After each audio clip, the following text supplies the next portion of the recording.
Occhi di lince, ciao, mi chiamo Edo Thomas, sono uno specialista di neurologia funzionale e insegnante di yoga da più di 15 anni. Il mio obiettivo è unire questa disciplina millenaria che è lo yoga insieme alla scienza, quindi la neurologia funzionale. Oggi vi parlerò del piede, quindi una continuazione della lezione precedente, facendo esattamente degli altri esercizi per dare un neuro warm-up, attivazione del sistema nervoso attraverso i piedi. La lezione precedente abbiamo visto due esercizi, quindi un input attraverso i piedi fatto esattamente in maniera attiva. Adesso lo facciamo in maniera passiva. Come lo possiamo fare? Allora, prima di tutto lascio il piede rilassato e quindi inizio a grattare i piedi, quindi sotto i piedi, sotto la pianta dei piedi, quindi in tutte le sue parti superiore e inferiore del piede, cercando di passare grattando anche la caviglia in questo caso. Okay? Gratto bene le dita dei piedi, il collo dei piedi, sull'incavo dei piedi, sotto i piedi, quindi anche la parte laterale dei piedi. Successivamente delle piccole sberle, quindi un piccolo massaggio ai piedi, quindi attivando i recettori esterni, quindi la pelle. Lo faccio la stessa cosa sull'altro piede, gratto, quindi parte interna, parte quindi esterna del piede, sopra, sotto, anche le caviglie, in questo caso la caviglia. Bene? Le sberle attivando i sensori che si trovano sui piedi. Adesso comincio a fare degli allungamenti sulle dita dei piedi, quindi prendo uno a uno, quindi avanti e indietro, allargo, ok? Uno a uno, 1, 2 e 3, quindi sull'estremità proprio delle falange, uno a uno, quindi piano piano, non c'è bisogno di essere troppo delicato, ma di cercare proprio di separarli il più possibile. Okay? Oh. Belli aperti e belli allungati avanti e indietro. E passiamo sull'altro piede. Vedete che poi questa pratica, quindi questo neuro warm up, deve durare circa 3 al massimo 5 minuti, non più di tanto. E allungo bene, poi in svariate direzioni. Posso rimanere anche un po' di tempo per sentire proprio lo stretching tra le dita dei piedi, e vedrete che poi dopo, quando avete finito, c'è una sensibilità un po' portata all'estremità delle dita dei piedi. E poi l'ultimo, infilzo proprio le dita della mano all'interno delle dita dei piedi. Allora, tiro bene all'interno e rimango lì circa 30 secondi o un minuto.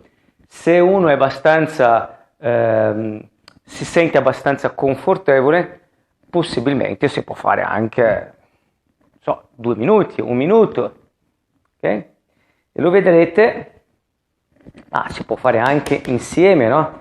Infilzo le dita delle mani e faccio la stessa cosa dall'inizio lezione. Ok?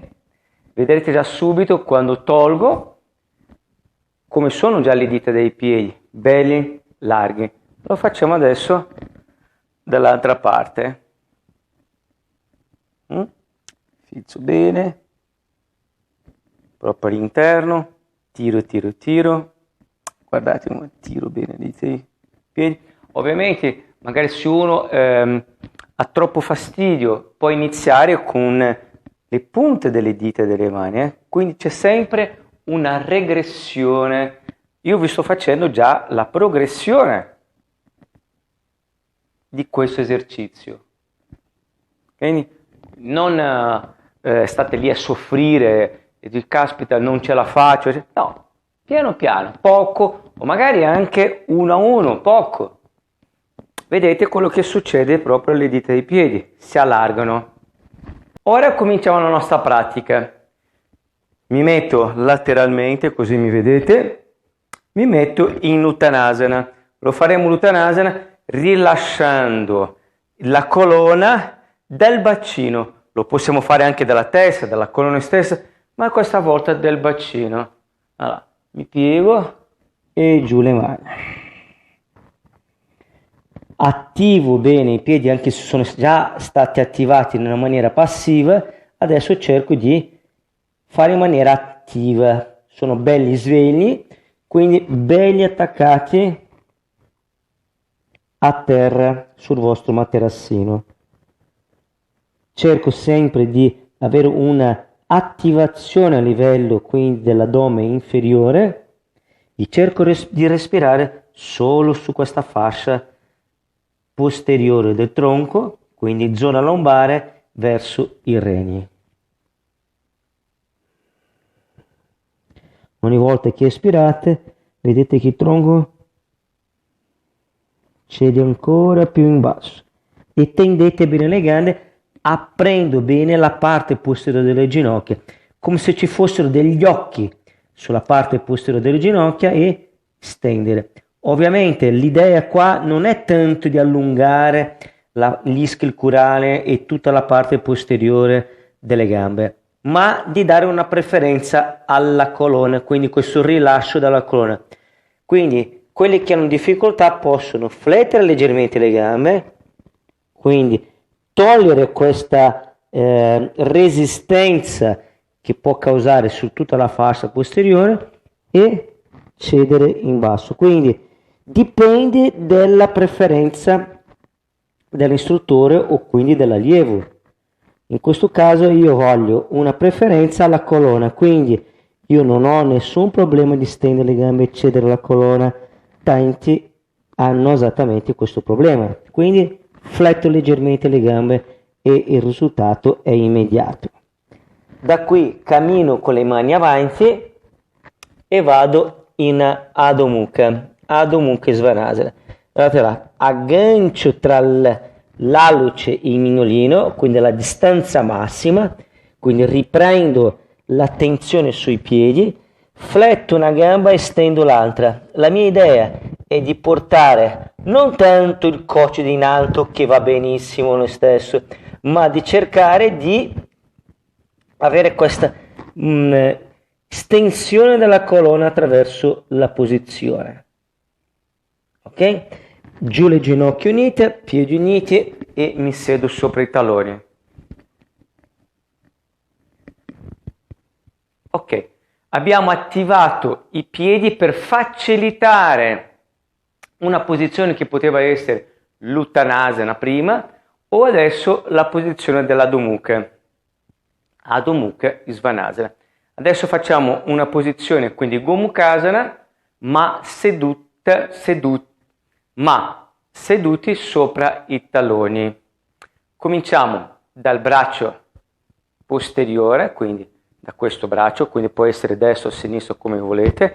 Io intraruoto le spalle, dopo di conseguenza tutto il braccio destro è intraruotato e arrivo fino a una certa altezza. Ok, quindi adesso faccio un movimento alle spalle, quindi faccio extra rotazione con un movimento circolare faccio 2 o 3 volte, faccio inspiro, va, espiro e vado. Il braccio sinistro, adesso per agganciare la mano con l'altra, abbasso la testa e vado all'aggancio. Ok? Sono lì, aggancio, sulla testa dopo l'averlo agganciato, se non riuscite potete agganciarvi alla maglietta oppure con una corda e poi alzo la testa. Le dita dei piedi dietro non sono completamente abbandonate, ma sono leggermente spinte verso il materassino. Ok, adesso 2 azioni, il gomito dall'alto spinge verso il soffitto, il gomito del basso spinge verso il basso e tenete bene strette le dita delle mani, oppure la corda, oppure la maglietta. Okay? La spalla del braccio dietro deve essere interrottato, non cercate di abbandonare il movimento o comunque la posizione, quindi devo cercare di accentuare questo movimento di interrotazione. E il gomito del braccio che col braccio in alto spinge sempre in alto e la testa metto esattamente dritta. Piano piano nell'espirazione sciolgo e torno con le braccia nella posizione abbandonate verso il basso. Muovo le spalle intra e extra rotazione, avanti, indietro, ok?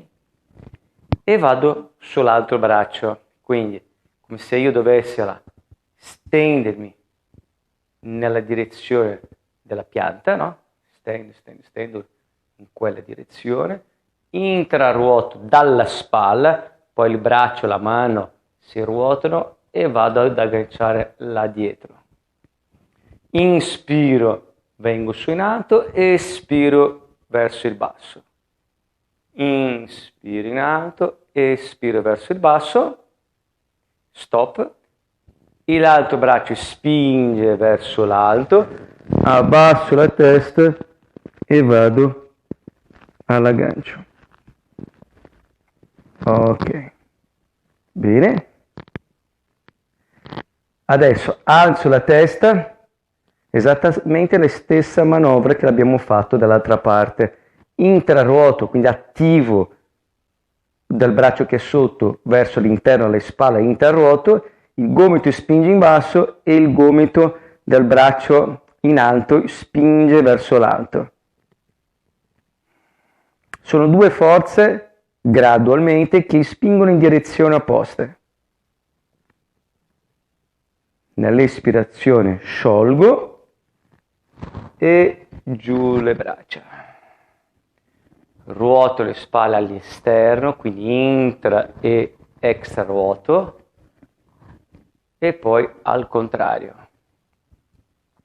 Vedete che poi tutta questa preparazione che abbiamo fatto ai piedi non è che vanno soltanto vogliono creare un beneficio ai piedi o alla parte posteriore delle gambe perché sono vicino ai piedi, possono anche dare un ottimo risultato su un'articolazione distale, in questo caso la spalla, perché l'abbiamo utilizzato tantissimo le spalle e anche i gomiti.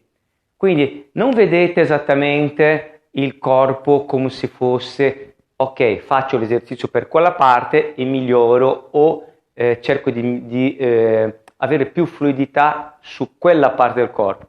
Invece di strutturare una preparazione magari sui piedi o sulla mano, sulle mani o alla bocca, che poi vedremo nelle lezioni successive, che vedrete che sono parti del corpo che danno dei migliori risultati rispetto magari al ginocchio, rispetto magari al gomito o alle spalle.